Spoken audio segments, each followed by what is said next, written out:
good mental health comes for me from good physical fitness. It helps me get to a point where I've got the mental health to be able to be resilient and take on a challenge. Welcome to the Tomorrow is Not Today podcast. You've already started to create the life you want just by being here. Designed for you as a business professional so you can be physically, mentally and emotionally healthy, more productive, less stressed and living a life you truly love. My name's Kingsley and thank you for coming on another journey with one of our uniquely qualified professionals. Today's guest, Todd O'Connor, lived the typical Sydney corporate high-flying lifestyle, corporate career, had everything going for him, corporate banking, high-end property development, and all sorts of other things in the midst there as well. Driving along the road in Sydney to work one day, taking forever to get to work, he realized this wasn't for me. I'm stuck in a job being told what to do every day, even though it looked fantastic from the outside. Decided to pivot his career.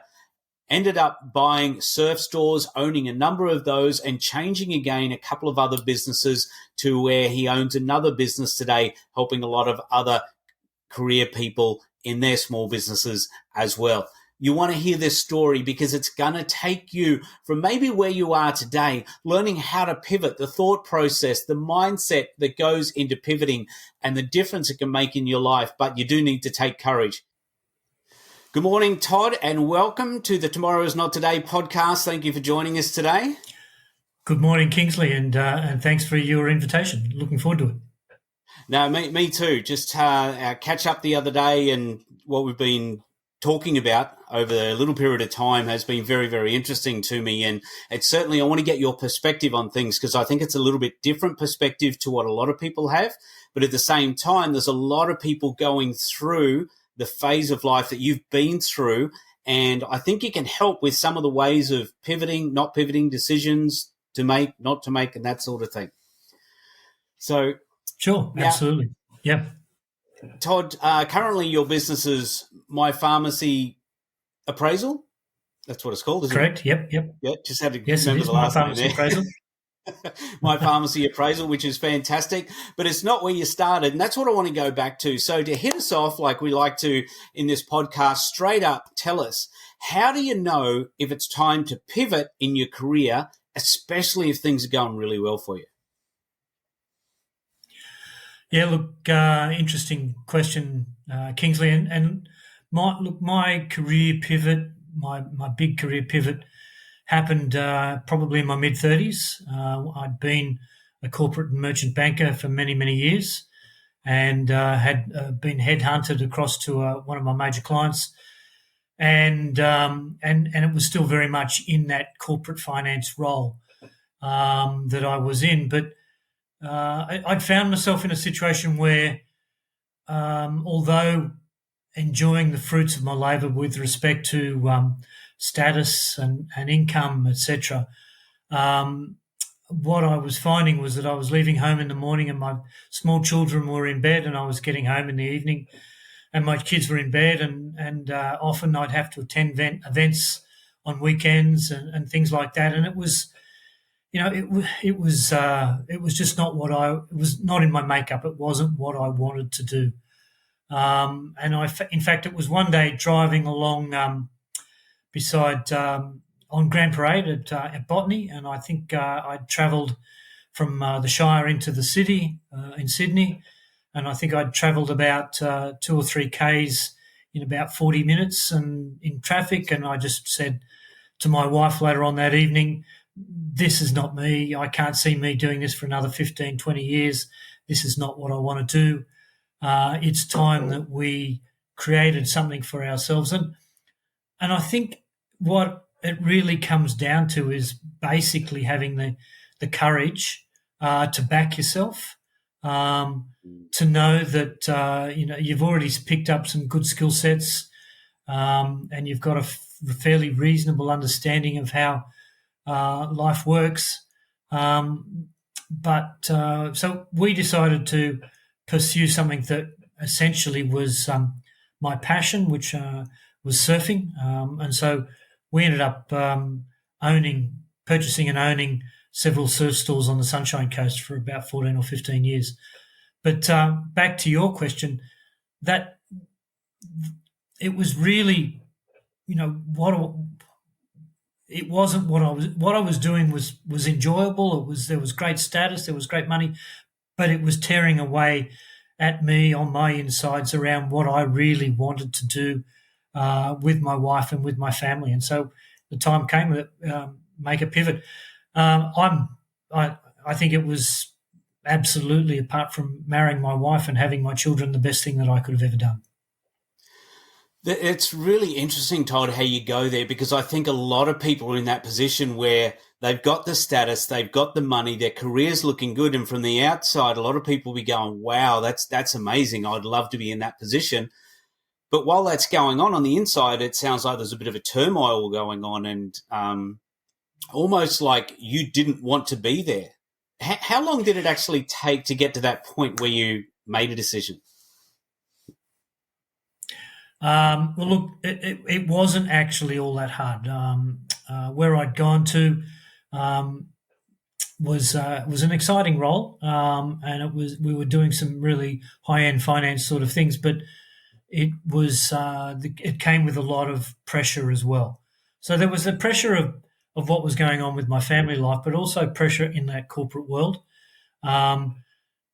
And my employer was a particularly difficult and challenging taskmaster as well. So, I'd be mowing the lawns on a Saturday afternoon and be getting phone calls from him and things like that. So it basically said to me, is it my life or is it his life, and where do I want to devote my time and my energy? And so it wasn't a particularly difficult situation for me at the end of the day to say, look, the most challenging aspects of something like this, you're going from a corporate world to small business. You need to raise capital. Where does the capital come from? The capital often comes from your home. And so we, in fact, sold our home. We, in fact, sold an investment unit that I had with my brother. And so we used that capital to invest into business. So that was a bigger challenge at the end of the day, was taking that capital and punting on yourself that you're going to be able to turn it into some success, which we were able to do, which was also very pleasing. There's so much in there in what you're just saying, and I can just hear people's heads going around at the moment, asking questions, questioning themselves. What do I do? Where do I go? How does this all fit in? There's so much. And the good news is, and the reason you're here is because you've been through this. You know what it's like mentally, on your family, physically, all of that sort of thing to make that happen. Obviously, you moved into this position because of career, money, and that helping. So were you feeling like this when you were in your original commercial banking role, or was it not really felt then until later on? No. Well, look, good question. I'd actually moved banks several times, so I think that there was a little bit of a restless spirit there already. I sensed that I had a little bit more of a entrepreneurial spirit than probably was welcomed in the banks. In the banks, it's even today, but back then it was follow the process. You had the opportunity to build relationships, but in terms of a spirit of entrepreneurship, I think that's you've got to look. Some people are made to be career bankers or career whatevers, and good luck to them. I think that wasn't the case for me, but what they did do for me was that they gave me a really good grounding in analysis. It gave me a really good understanding in what the corporate world's all about. It gave me a really good understanding of why it's such an important thing, for example, an obscure thing, but to diary note important conversations. So because I know later on it held me in really good stead when I found myself in some commercial situations that were a bit challenging. But look, it gave me some exposure to what's expected of you.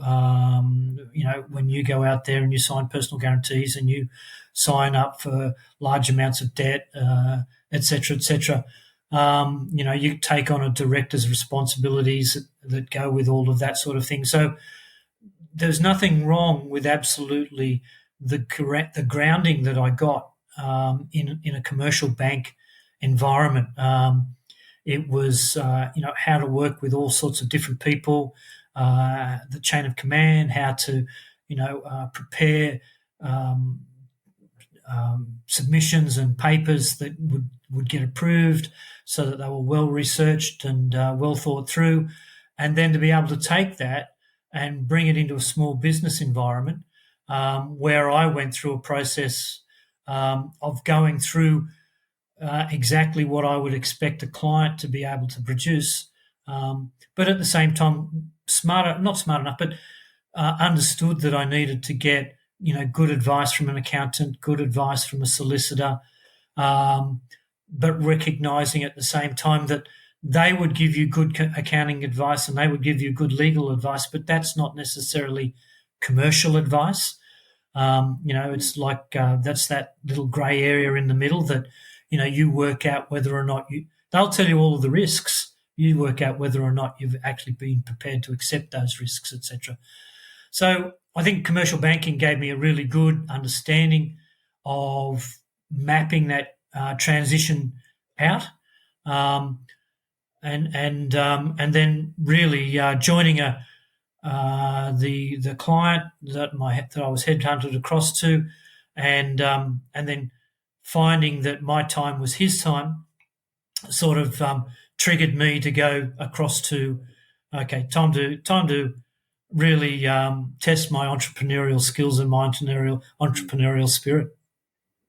So when you were in that phase of deciding what to do and the high pressure and that sort of thing, you mentioned a little bit earlier that it did have a little bit of a toll on the family, as you imagine it definitely would have. How did that affect you, I guess, mentally, with your sleep?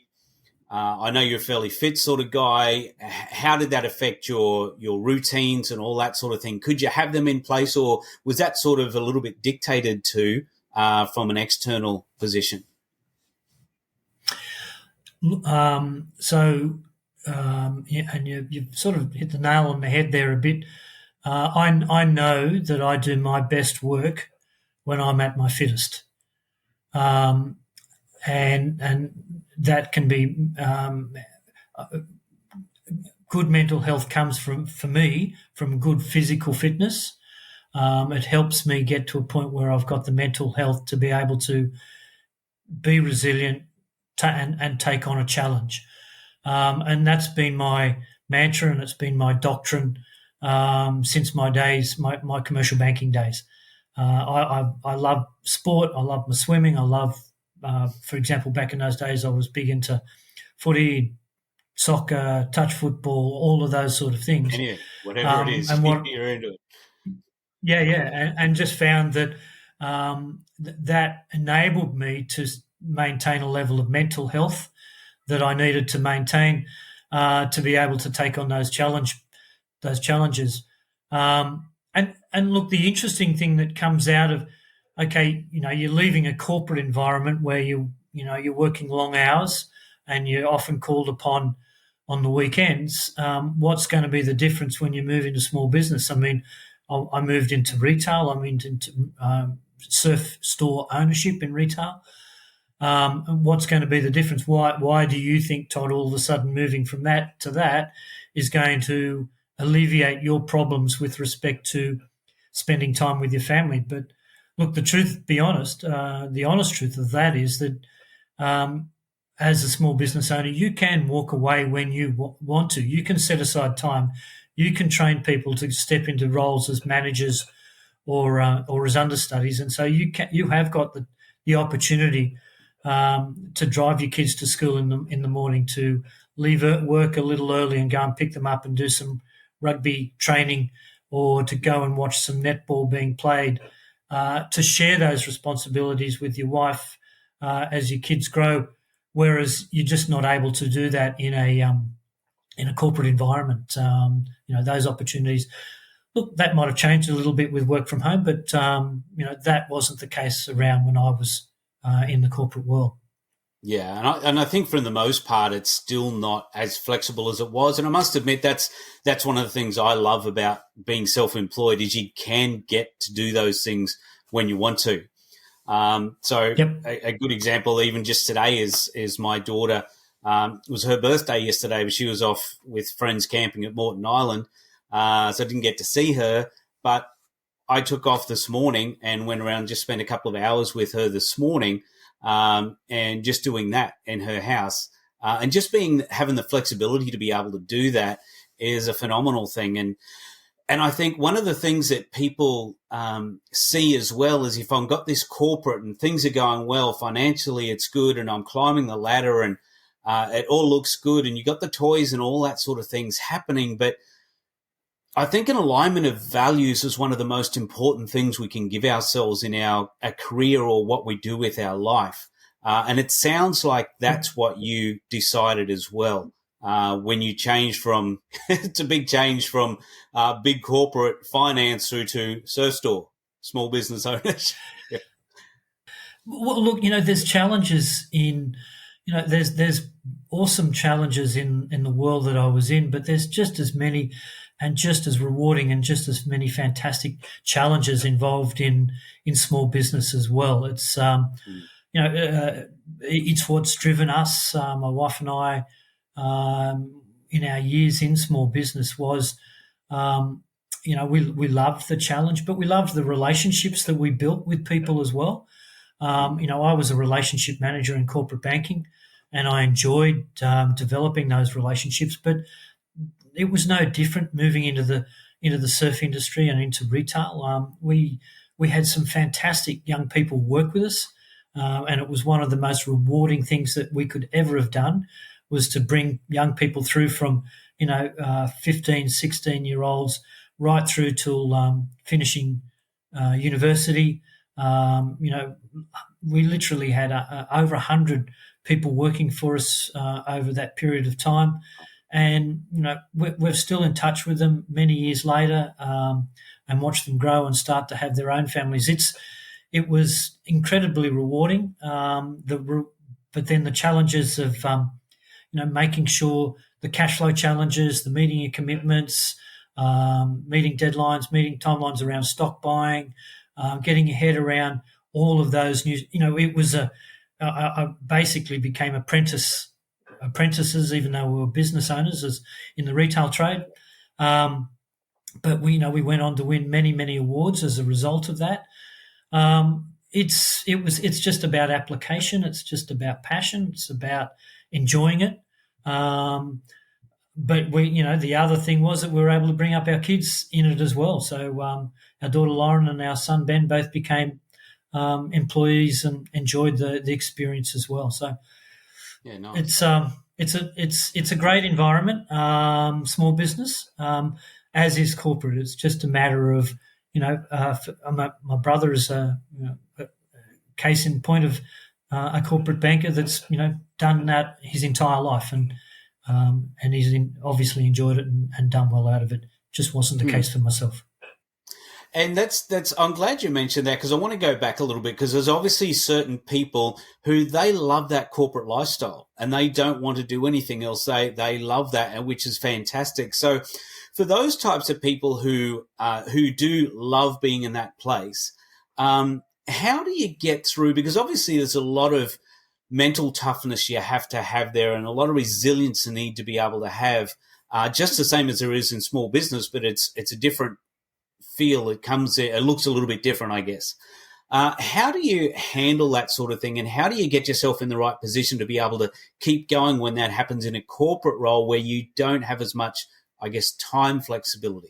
Yeah, look, I think that's a huge challenge for people in that position, and I think it's a huge challenge for their employers as well. And I really think it's something that that more and more large businesses need to take into account. That look, they're getting paid time off, and they get 4 weeks annual leave or whatever it is, and then after 10 years they get some superannuation, some long service leave, etc., etc. But taking the time to be able to look, it's a different type of person. It's someone that's I always use the word they know how to play a political game. Politics is a really big thing in large corporates. Sometimes you've just got to bite your tongue and not say things, but is that the right way to go? You see big banks and big organisations making all sorts of blunders around wages or around other things that they're not doing with respect to community standards, etc. And you're just wondering whether it's people being scared to be a whistleblower or people being scared to bring it up because they're more concerned about their career. So there's enormous challenges for creating an environment where people feel comfortable enough to be able to say what they need to say or to be able to step away and look after their own personal health. It's a huge, huge issue. And, people like yourself with Tomorrow is Not Today, you're right. You're probably seeing this on a far more regular basis than I am. But they need to reach out to people like you and listen to people like you, the experiences that you come across to be able to navigate through some really challenging times. I think one of the most powerful things that's come through to me at my age, I'm in my mid-60s now, and one of the most powerful things that's come through to me is that people that stay in a corporate environment all their life have a very blinkered view of the world. They only see it from that perspective. And I think there's a really powerful thing that comes out of that is, about don't judge someone unless you know the whole story. And I think that a lot of people in that who've only lived in a corporate world and have only paid mind to the paymaster, if you like, they only view things from a blinkered, narrow perspective, and it can be an employee, it can be the middle management, it can be executive, and I think that introducing a guest such as myself to that environment can be powerful because I've been fortunate enough to be able to work in a corporate world and in a small business world as an employer, and then in a small business world as self-employed. So you get to see the full gambit. You get to see and understand the challenges from so many different perspectives.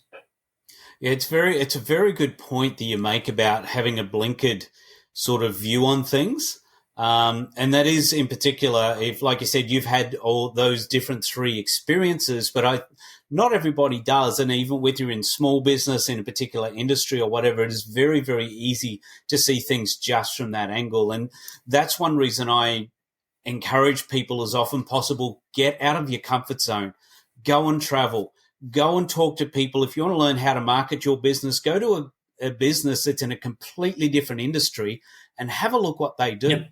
Because it's amazing what you can look at and go, wow, I would never have thought of doing that, bringing it back and adopting into your own business or your own industry to market or to reach people or build relationship with people, and just gets out of that head of that narrow-minded of how to go about things. So I think that's a brilliant point that you made, no matter which scenario you're in or you have been in, just having a broader look at things like that I think is fantastic. Oh, I was just going to say, and what follows off the back of that is don't assume that everyone thinks the way that you do. And I'm not saying it particularly to you, but I'm saying it to those people in whether it be people in small business or whether it be people in a corporate world. Don't assume that everyone thinks the same way that you do.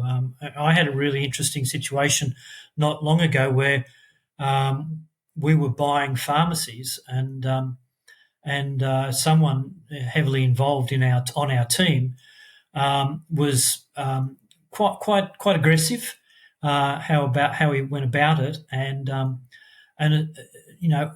assumed that every single situation was going to end up in a litigious situation because there was going to be people that would be doing the wrong thing. Now, you know, I believe that was simply because he had a litigious nature, and at the end of the day, he assumed that everyone else would go down that path. Now, not everyone's like that. Not everyone's out to screw the next person, or vice versa. It's you've got to guard against it, but don't assume that everyone will think the same way that you do.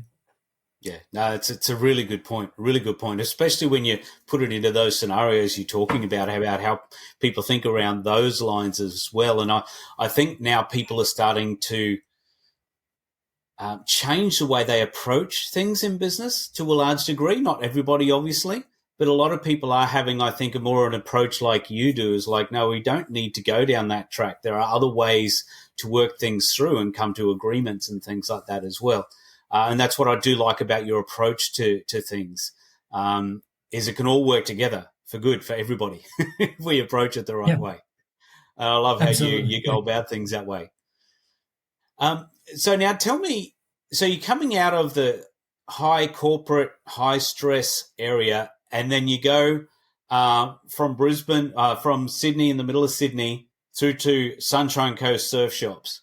Now that's not a little mindset change. That is a big mind change in there.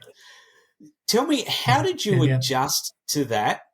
And was it actually, it might seem like, oh, piece of cake, of course that's going to be easy, but not necessarily when you've gone down a path for so many years and a certain lifestyle for so many years, when you completely change it. How was it going down that path? Oh, fantastic. I mean, I had 18 years of suits and ties and working in the middle of the Sydney CBD, and enjoyed that. Didn't bother me whatsoever that I had to put a suit and tie on each morning and head into work. That wasn't an issue. And then owning surf stores, it was board shorts, t-shirts, and thongs on the sunny coast. That wasn't hard to take either. So, but you've got to feel comfortable and natural around those environments. Funnily enough, what we found was that surf stores could be really cliquey places, where only the cool dudes and cool girls sort of hung out. And we've gone up there as, in our mid to late 30s, with, an 8-year-old and a 6-year-old, and certainly wasn't a pro surfer, though I could surf reasonably well, but I wasn't, a gun surfer. And, we weren't the coolest kids on the block, that's for sure. But what we recognised was that there was a lot of people who aspired to the brands and aspired to the lifestyle, and they were the ones that we targeted as being, our clientele. Those people that were, were a little bit dorky, didn't spend much time in the water, but still were comfortable, or still wanted to buy a pair of Andy Irons Billabong board shorts, or a Quicksilver t-shirt, or a Rip Curl backpack or whatever, because they aspired to the lifestyle, and they were the ones that we were very comfortable welcoming into our store, and the store just went ballistic. It went extremely well, to the point where we had to expand it and build a second. Yeah, which is fantastic, especially coming the way you did. Is that partly because you embraced those people that may not have necessarily fit in with the traditional surf store, surf culture type thing, but you embrace them in? Because I know up on the Sunshine Coast, having lived there for a number of years myself, it is very much that sort of a lifestyle. You're dressed up when you put a button shirt on rather than the T-shirt. And it's very different. Absolutely, yeah. Yeah, it's a different feel. It's a different environment. And so not everybody necessarily surfed, but they did like enjoying the beach. They did enjoy the lifestyle, laid-back lifestyle there. And so part of what you did, by the sounds of things, was embracing those people who loved being there, even though they weren't traditionally a surfy type person.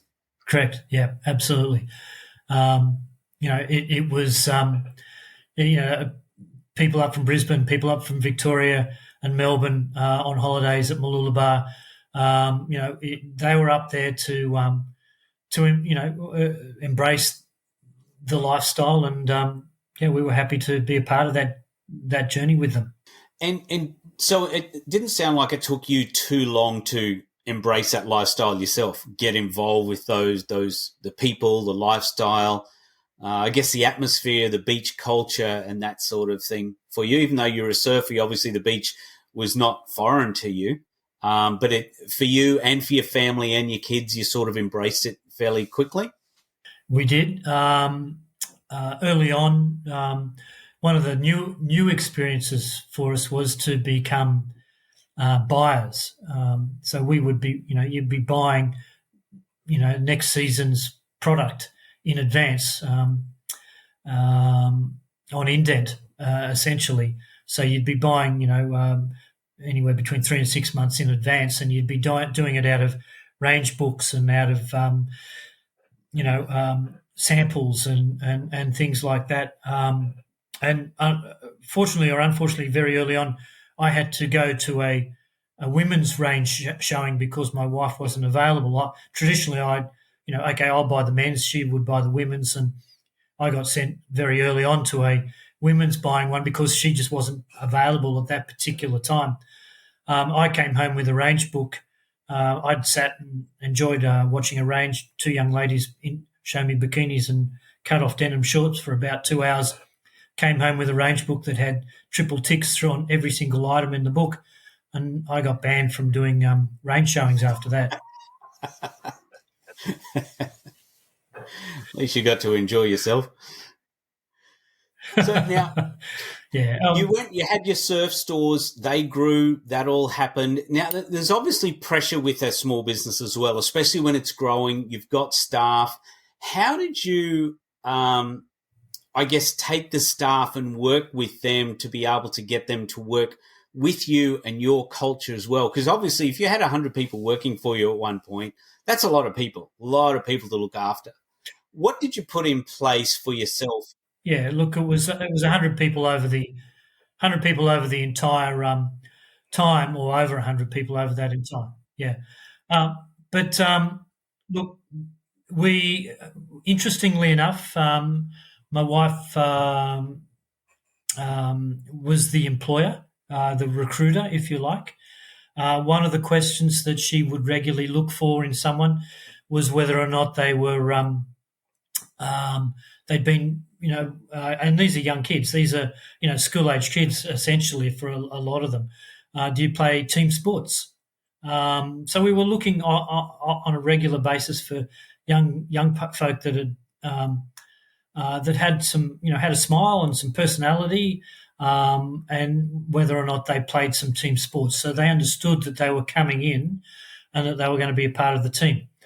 And it was my wife, Rosalind's, and my role was to make sure that they were set up with the stock and with the processes to be able to complete a sale. Their role in the store, the young people's role in the stores was to be able. They were, if you like, the signposts within the store, and they could direct people to where they needed to go. Everyone needed to be greeted. Everyone needed to come in with a smile, and everyone needed to be, introduced and shown where to go within the store. Give them time, and then to help them through a process of purchasing, a product or several products, etc. But our role very much was to give them what they needed to be able to sell to or show a product.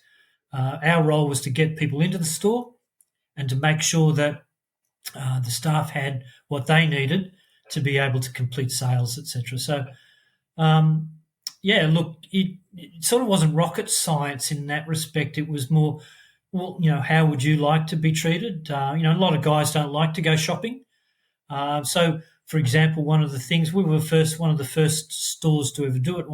We actually introduced a big blokes corner, and we had a specific corner in the stores where we went and put anything that was double XL or larger. Right. Big double XLs, size 38, size 40s, all of that sort of thing, triple XLs, whether it be rash shirts, whether it be T-shirts, whether it be walk shorts, whether it be board shorts. We all put it into one specific corner and what would happen, the number of times that a woman would come in and, be approached by one of the young staff and, I'm shopping for my husband. Yeah, look, he's a big guy, and we could take them directly to a range that was specifically set aside and designed for bigger guys. Or we'd have a big guy come in who was not a good shopper, and we could sort of lead him over and say, well, look, hunt through there because that's where you're going to find things that suit you, etc. It was just finding, understanding that the target market and what some of their challenges were, and facilitating something that suited them. And it was an incredibly successful part of our stores, was being able to do something like that. Yeah, and I think they would definitely appreciate that. And I'm picking up that you look for where people are at and how can you help people, serve people where they are at. What you mentioned before, I want to hone in on a little bit here, is the fact that when you were looking for your staff, you weren't necessarily looking for top grades or the best skills or anything like that. You wanted someone with a personality and who knew who to work with other people. I think that's really, really interesting because obviously you can teach skills, but the fact that you wanted a personality, a smile, and someone who knew to work with people was, to me, is very interesting. Is that something you learned earlier on from your commercial days, or how did you come across that and understand that in regards to working with people? Look, it's a little bit of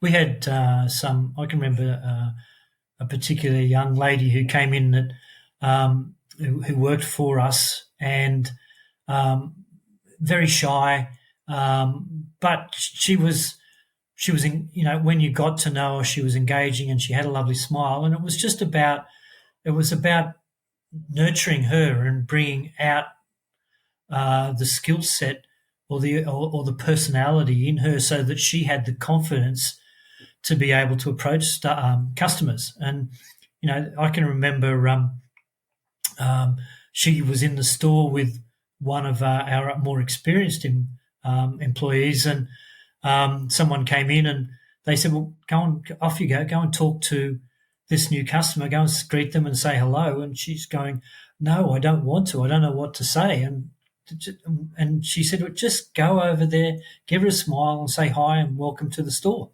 and started off that way. And to see the confidence grow in these young people as they went through that little journey and they went through that process, and it's something that Ros and I reflect on. It was we still are friends with this particular person on Facebook, and to see those sort of things, and where she's gone on to, and to know that you were a part of helping that young person on that early journey, it's an incredibly rewarding thing. So, my very first experience, funnily enough, was working at David Jones in the Market Street store in Sydney in the men's suiting area while I was still at school. You're placed in a situation, and it's again facing fears, isn't it? It's about being put into positions that you're not comfortable with, and rising to meet that challenge. And this young lady did it, and back in the day, I did it because at the end of the day, you had to do it, or you didn't have a job. So it's what you do.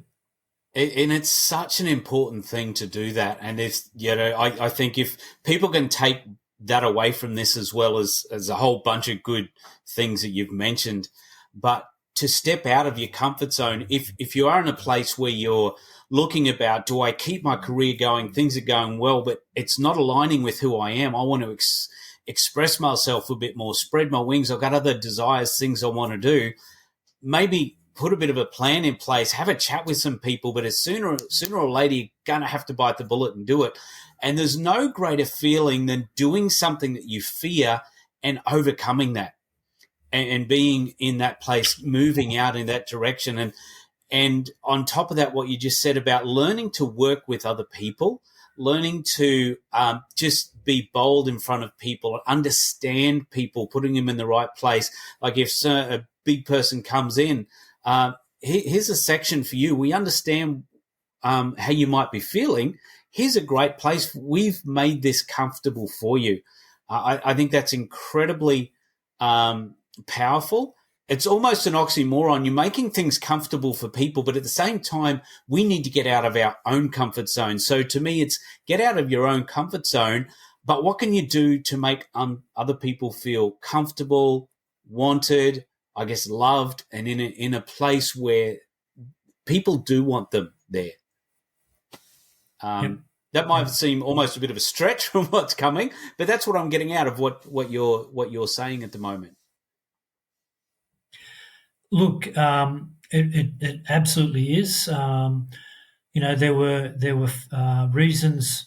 At the end of the day, we ended up selling those businesses, and there were reasons why we needed to, went down that path. But we eventually sold those businesses. But what it had done was that it fueled a passion in me around helping small business owners.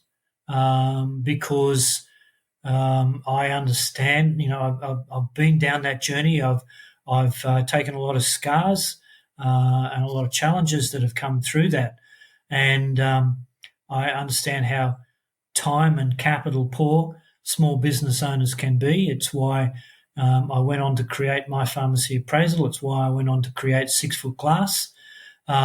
These are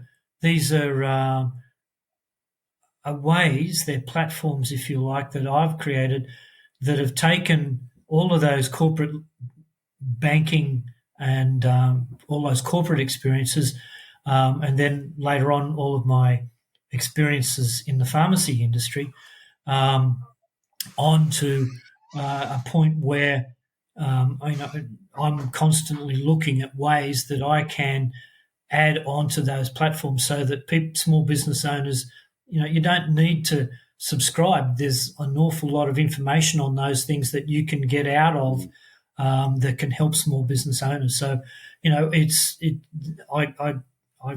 call it there's a strategy page, a strategy and business improvement page on My Pharmacy Appraisal, and essentially it's all about a resource to help small business owners on their journey.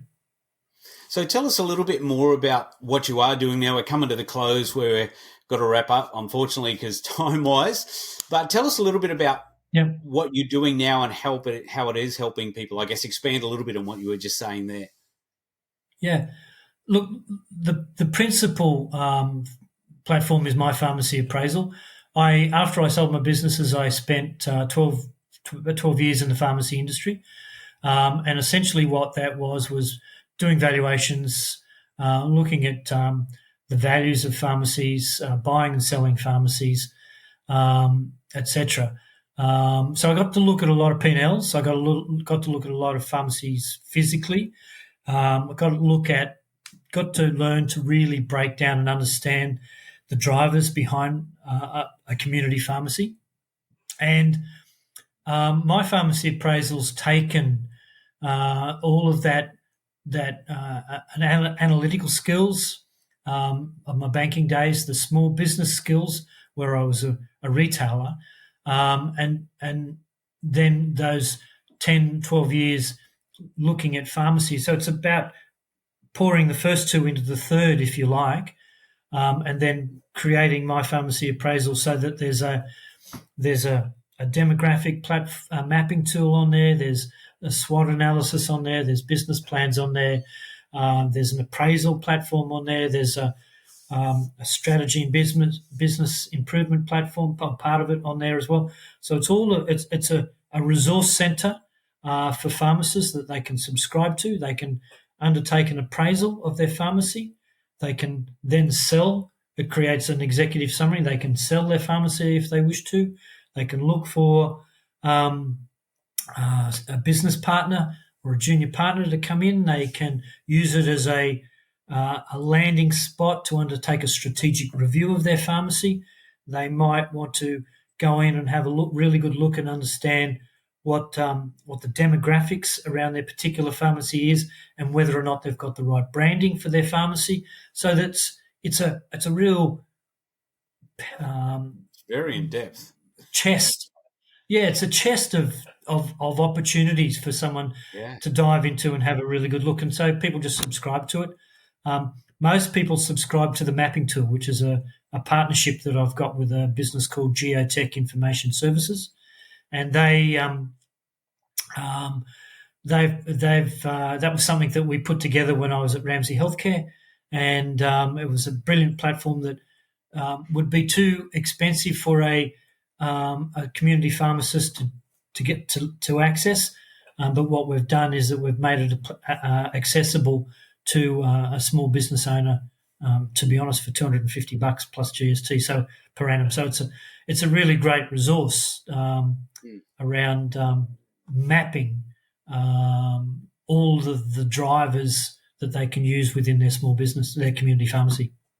Yeah, which is those tools can be invaluable sometimes if you pick them up and actually apply them. It's one thing to get it and have a look at it, but when you apply them, makes a massive, massive difference. And that's something that not just for pharmacy people, that's for any small business that would be helpful for. Oh, you've absolutely nailed it. People sign up to it and then don't spend time hunting and gathering on it.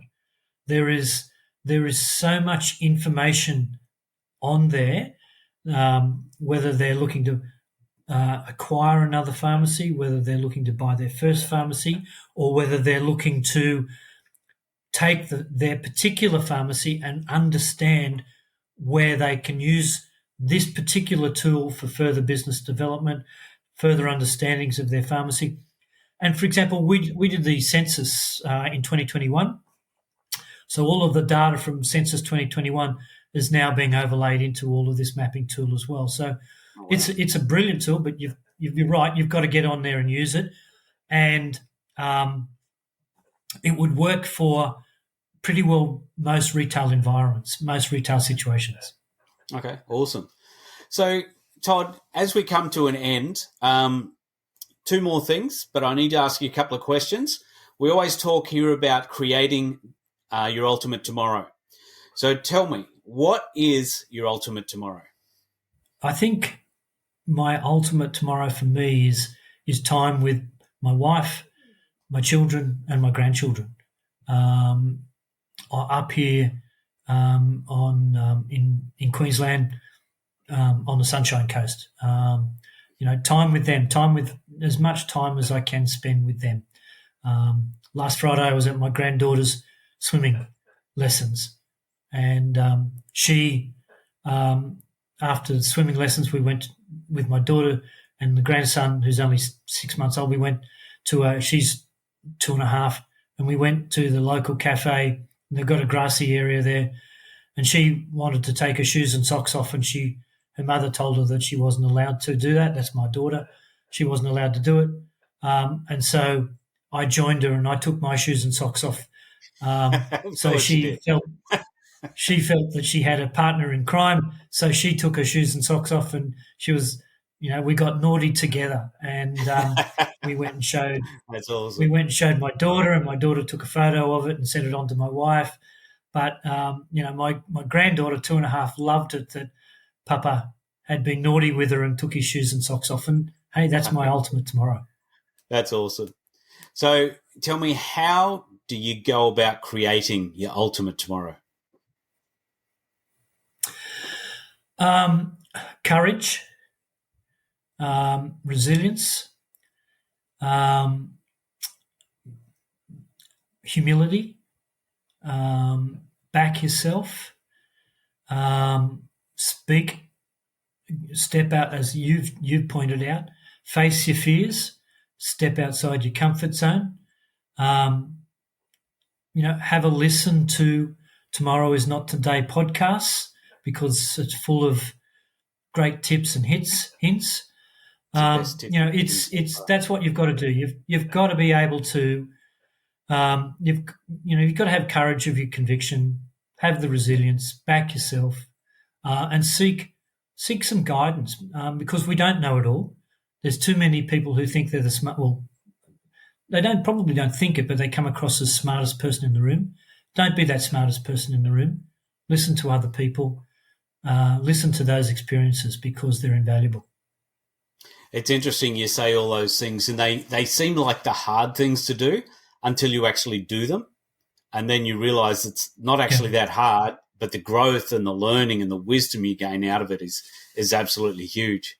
So, Todd, anyone who wants to catch up with you, they may have a small business, they may have a pharmacy, they may be looking at buying a pharmacy or a small business or something like that. What's the best way for people to get in touch with you? Look through mypharmacyappraisal.com.au. All of my contact details are on that platform. Okay, fantastic. You're happy for people just to reach out, email, just jump on the internet there? Absolutely. Email or telephone. Yep, they're both my phone and my email are on there, so by all means reach out. Happy to travel, happy to talk, happy to email. I'm ready to assist where I can. Awesome. Todd, thank you so much for joining us on the Tomorrow's Not Today podcast. I know we've hit things from a little bit of a different angle today, and I'm really excited about that, because I think it's something that a lot of people go through their minds and they talk about and think about, but it's not easy making a massive decision and a massive change like that. So hopefully, we've spurred on some people to take their life back into their hands, which is what you have done. You decided on the road heading up to Sydney from home that morning. And hopefully other people can do that. Again, some people, they love the corporate life, and that's fantastic. Go at it and go hard. But for people who think, hey, maybe it's time for a change, like Todd said, have the guts, have the courage, step out of what might be comfortable and create the life that you want. Thank you so much, Todd, for joining us. I really appreciate it. Look, it's been awesome, Kingsley. Fantastic doing this with you. Really appreciated the opportunity. Cheers, mate. Thank you. Create the life you want.